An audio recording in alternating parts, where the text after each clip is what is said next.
সকাল সকাল কোদালটা নিলি নাই মাঠে রোদ টাকা ফিটিয়ে দেবে নি এদিকে সেদিকে কেউ নেই তো তাহলে একবার ট্রেনে নেব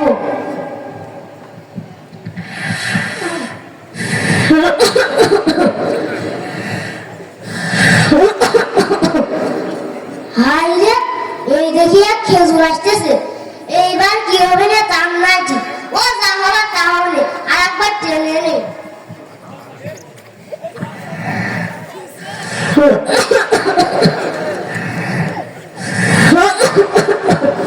আসসালামু আলাইকুম দাদু ভাই। ওয়ালাইকুম আসসালাম। আরে দাদু ভাই আপনারা ঠিক করে সালামের উত্তরটাই দিতে পারেন না। আরে বাপুরে আমি আবার কোথায় ভুল বললাম? আপনিই তো বললেন ওয়ালাইকুম আসসালাম, ওটা ওরকম হবে না, ওটা হবে ওয়া আলাইকুম আসসালাম। আরে বাবু এবার একটু চুপ থাক। আরে দাদা ভাই আমি তো আপনাকে শুধু সালামটুকুই দিলাম, এতে আবার রাগ করার কি আছে? আরে শোন একটু আগে হুক হুক করতে করতে গাজা ফেলছি দাঁড়া একবার টেনে নি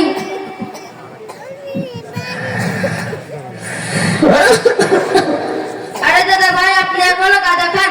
আপনি কি জানেন না গাঁজা খাওয়া হারাম? কি বাবারে কই গিরে কোন মেয়েটাই বলেছে রে গাজা খাওয়া হারাম? আল্লাহ তাআলা সমস্ত নেশাজাতীয় দ্রব্যকে খাওয়া হারাম করেছেন।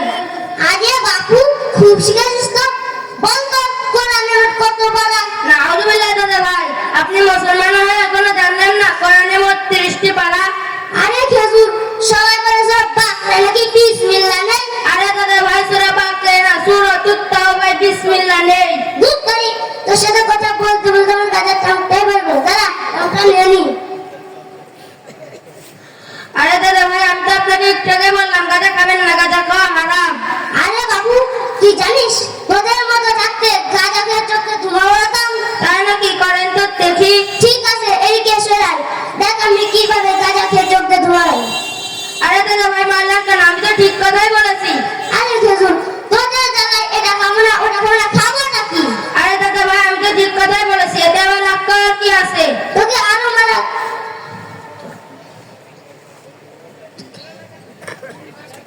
চুপ কর তোকে আরো মারা উচিত ছিল তোদের জায়গায় এটা খাবো না ওটা খাবো খাবো নাকি আরে দাদা ভাই আমি তো ঠিক কথাই বলেছি, এতে আবার রাগ করার কি আছে? আরে খেজুর তোদের মতো খেজুর এই রাজবাড়িতে কয়টা ছেলে তোদের জায়গায় আমাদের গাজা খাওয়াটাই হবে না আরে দাদা ভাই আপনি তো মুসলমান, তাহলে দিনে কয় ওয়াক্ত নামাজ পড়েন?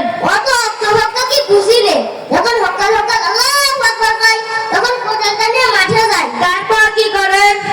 ওই যে ওরে যখন আল্লাহু আকবার কয় তখন বাইরে এসে এক গামলা ভাত নিয়ে বক বক করে গিলি তারপর কি করেন? ওই ফিরে যখন আল্লাহু আকবার কয় তখন ওই দোকানে সে দোকানে চা খেয়ে বেড়ায় তারপর কি করেন? তুই জানিস আমার যে বন্ধু আছে তাদের সাথে গাজা আড্ডায় থাকি তাহলে নিশ্চয়ই ঈশান নামাজটা পড়েন। না পড়ায় না কিন্তু সালমান খানের বই দেখি আর যখন আইপিএল হয় তখন ছয় ছয় মারা ছয় বলে চিল্লায় আরে দাদা ভাই আপনি তো নামাজই পড়েন না, তাহলে নামাজের নিয়তটা কি পারেন? আরে পাই না মানে তুই জানিস নামাজের নিয়ত আমার নাতি পুতিদের শিখাতাম তাই নাকি? বলেন তো শুনি। তাহলে